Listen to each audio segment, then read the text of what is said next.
you don't feel safe to be yourself in relationships. And part of the reason why is because you were raised with unstable, inconsistent, or conditional love. Currently, that might show up as you feel overly guilty for disappointing people. You try to go above and beyond by all means to the point of burnout, or ignoring every signal that your body is sending you that you're actually have reached your limit. You have an overactive shame response. So anytime you make a mistake, you feel like you are fundamentally just disgusting, like scum of the earth, like maybe don't even deserve to live. That's not you, and it's a lie. Please, hey, okay, I've been there. Please don't listen to that voice. Sorry, sidetracked.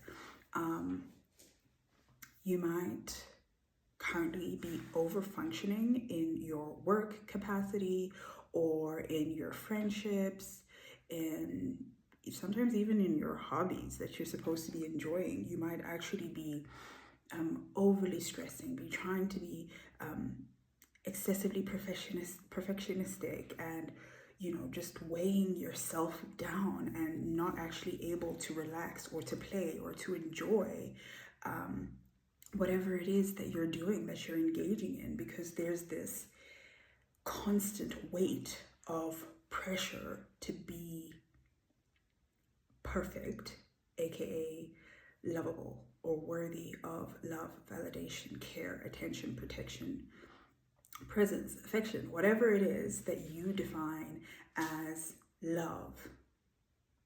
Now, if the love that you got when you were younger was so inconsistent, some part of you learned that if I present a particular version of myself, if I am not honest about how I'm feeling, if I push past my boundaries, if I take on the guilt and placate people first or apologize first, if I overgive, if I anticipate every negative response that someone might have, then I could shield myself from the potential of losing connection. And losing connection, losing love felt too risky, and it felt like it goes against every instinct of survival. And so now you're stuck between trying to be yourself, trying to be an autonomous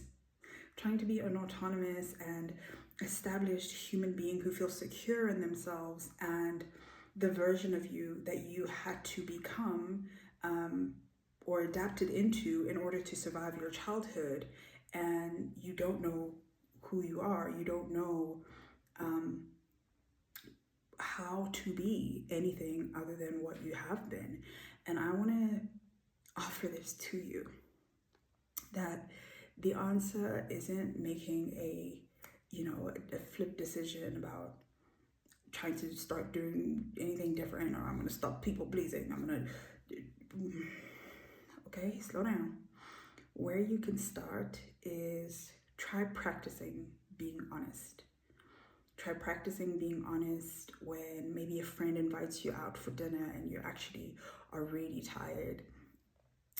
It's going to feel like maybe it's going to risk that connection, but try it. And if it does, and I know that might be really fear-inducing, if it happens to that the person doesn't understand, one, please know that that person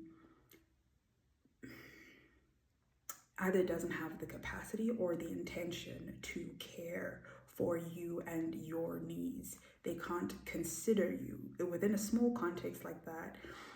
If they can't accommodate you, that means in bigger things and in that whole connection, maybe the whole relationship, maybe that person actually has never had the capacity to really care about you, and they are there to extract from you in subtle and maybe overt ways that you've been ignoring, because it is your nature to, not your nature, it is your programming or your automatic method of operating to overgive and to be the giver in the imbalanced connections. You compensate, you justify, you allow, you try to understand, and all that stuff.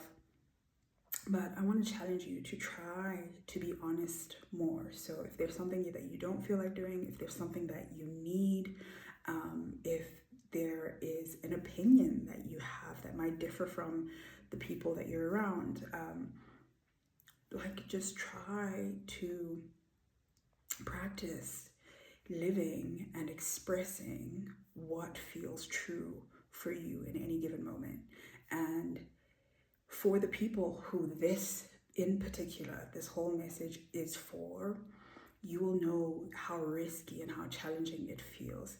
And if you're looking around and you're asking, why doesn't it feel this risky for other people? It's because of the kind of love, the kind of certainty in the connections that they had. And you might not have had that. And so you now are having to become the foundation, or the solid love, the solid connection, the solid presence that's going to be there to love yourself in the times where you perceive or think of yourself as not lovable, because whether it's because you've disappointed someone, whether you've made a mistake, whether you're just in the bouts of shame, whatever that looks like or whatever the cause may be, we are going to have to learn how to be the loving presence, the stable love, the persistent, consistent, affirming presence that we needed, that we lacked, that we so desperately needed and so painfully lacked. Okay? But yeah, I know you're afraid of risking the connections that you have in your life, but in order to establish true, real connections, you are going to have to risk some of them, and not all of them, not all overnight. You're just going to have to practice being honest, little bit by bit. And if it feels too much to practice it with someone else, maybe just being honest in a journal. Maybe write a letter to someone about how you've been really feeling. Maybe write a letter to your boss about how maybe they've been